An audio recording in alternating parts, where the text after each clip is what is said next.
Helium, perhaps one of the coolest elements because it is one of the coldest elements. Let's take water. Let's start there.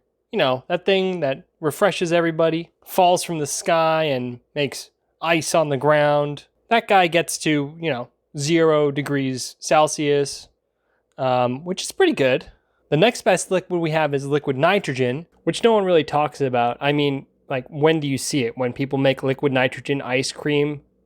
Or when they're getting warts removed? I mean, I am literally this guy. Whenever people tell me that liquid nitrogen gets cold, I say, I need to go colder. 77 degree Kelvin isn't enough for me. And before we get to helium, I want to tell you guys that there is a limit to how cold you can go. That is absolute zero. That is 0 Kelvin. Here you can see things are bouncing around at about water temperature, cold water temperature, and then bam, absolute zero, things screech to a halt. And there are some pretty crazy ideas of things that could happen here. The atoms are standing still, so technically you could move things into the group of atoms. And some people have theorized parking garages where the cars, go on top of each other. They're all frozen.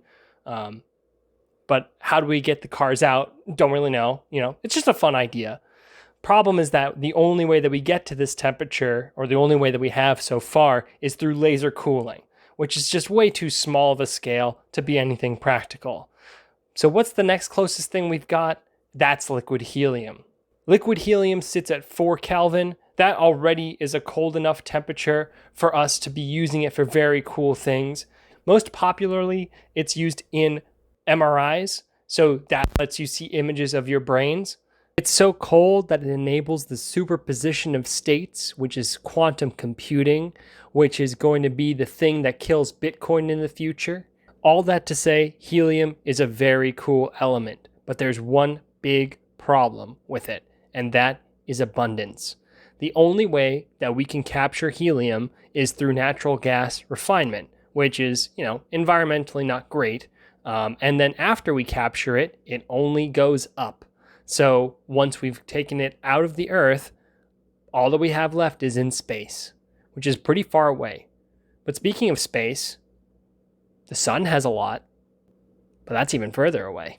A few years back, there was actually a helium shortage that not many people talked about outside of the research community. And then after that, all we've got is, nitrogen.